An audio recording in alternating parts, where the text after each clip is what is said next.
So you guys are probably familiar with it. I know it's been rolled out into the elementary schools in various subject areas, as it is in the middle schools as well.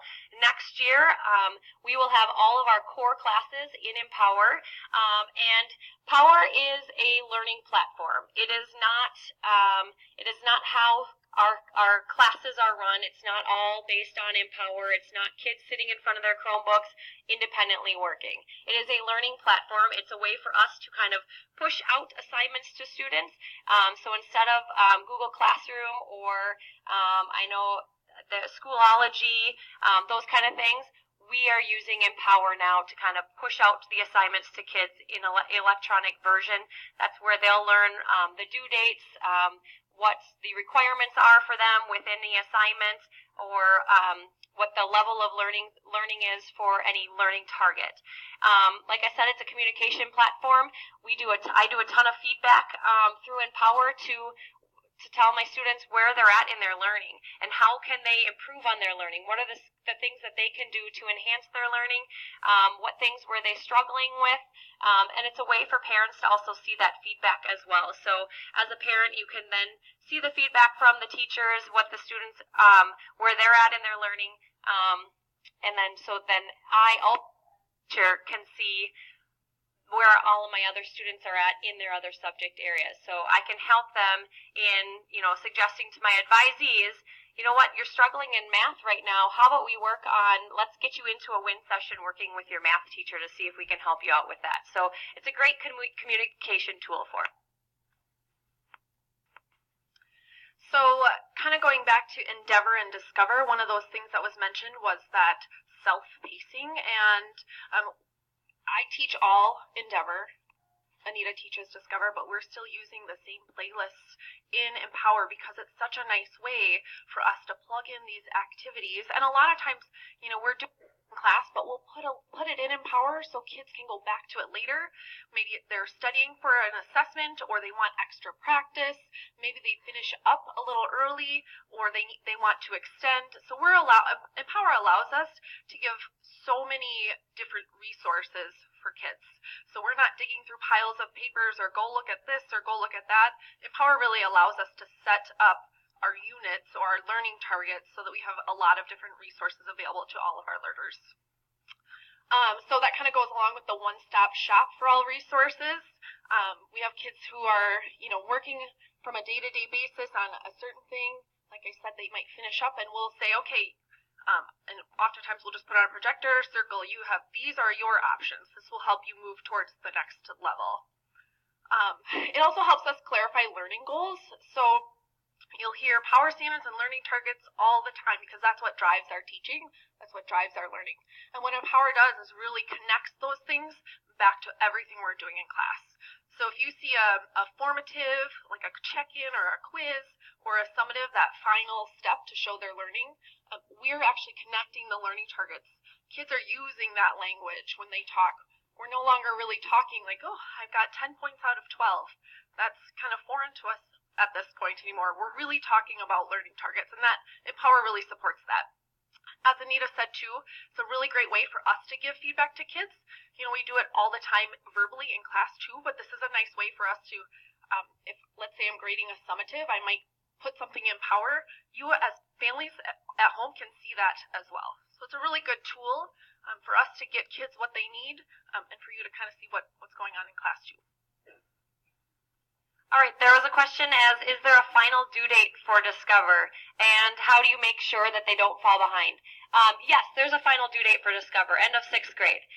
But in reality, no, in reality, that's kind of what the goal is, right? So we might have learners who are going to take a little bit more time to get there, but we'll get them there. And the goal is that they're going to be able to reach and meet all of the 6th grade learning targets by the end of 6th grade. So yes, there's going to be an end-all be-all due date, but we do have kids throughout Discover or Discover who are working on learning targets that they didn't meet, from earlier in the school years already, or right now. So it's just a way that we're going to continue. I mean, like we said, kids don't always learn at the same pace as others, and so we're keeping track and we're working with them as we would with anything, but we're just not going to let it go. We're going to make sure that they get to that point.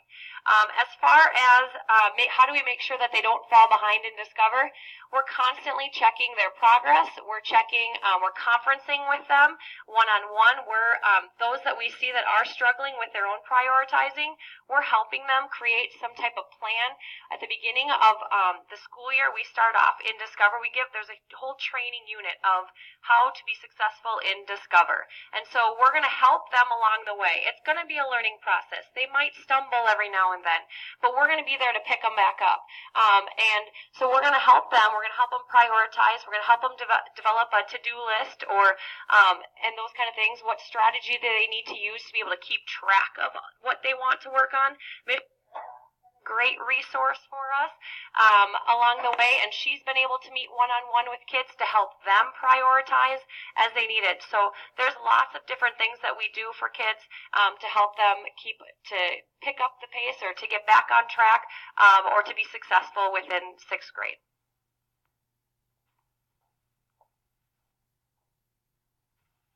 All right, one question that came up, which I really like, is along the lines of, what if my child isn't yet a self-starter or self-advocate?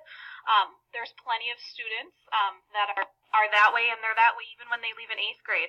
I think that's what's really hard, is you might be coming from an elementary experience where they haven't yet had this opportunity to really self-direct, and so it's one of those things where it's like, okay, do you try and Discover and see if they have those skills and if they're developmentally ready, or do you have them transition in 6th grade, get comfortable, be confident, and then maybe look at something different in 7th and 8th grade? So it really is just about developmentally. Some kids, it's a rough transition in 6th grade, but they get those skills. I can tell you that all teachers in Discover and Endeavor are ultimately working towards getting kids to develop those skills. One other nice thing is the win opportunity, the fact that kids use Flex Scheduler and that all kids in the building have the opportunity to self-select courses. That gives them an experience to try to learn and practice those skills in a much smaller environment. So instead of taking 4 hours of the day and being responsible for scheduling, they're looking at a few opportunities throughout the week. All right, so I think the hardest part is, some of you are sitting here and you can absolutely say, yep, I know that my child is Endeavor, I know my child is Discover. Some of you are like, oh, I'm kind of thinking this, and some of you are like, I have no idea.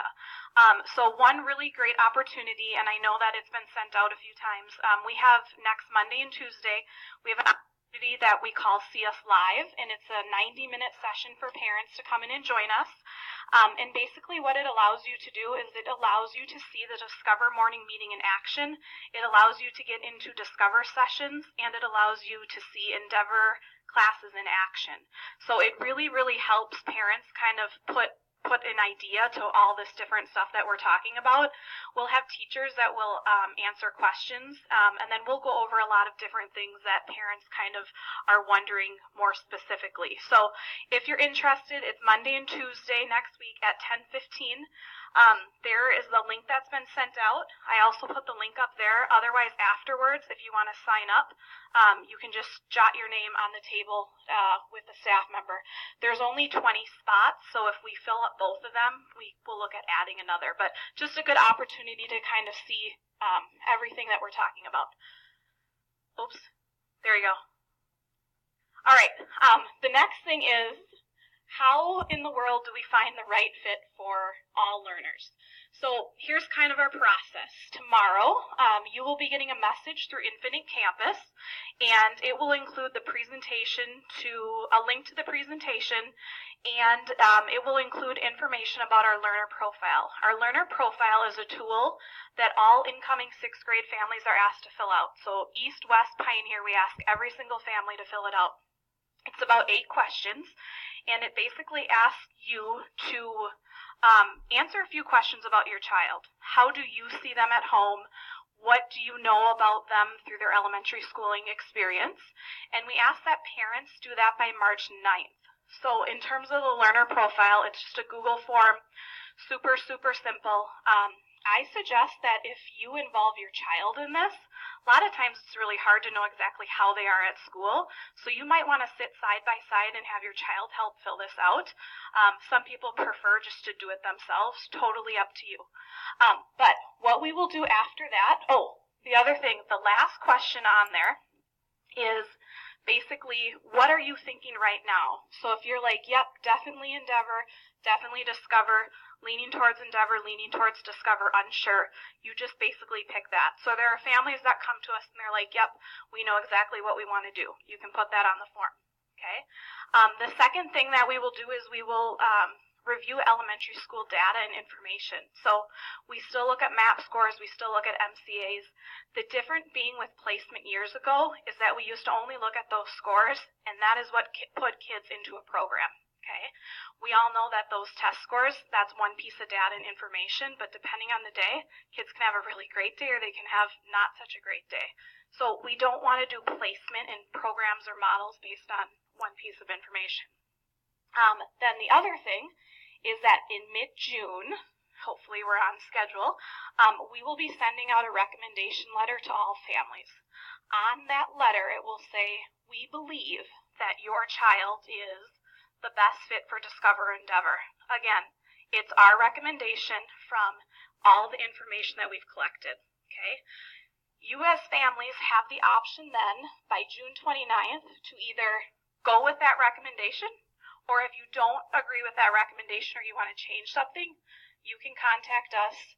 We will meet with you and we can make sure that it's in the right place. One question that somebody asked, let me find it. Can kids move between Discover and Endeavor? Absolutely. We have that happen quite often. Our feeling is that we want to make sure that we find the right fit for kids. So we might think at the beginning of 6th grade, they would be better in this model versus the other. We will absolutely work with kids and families to make sure that's right.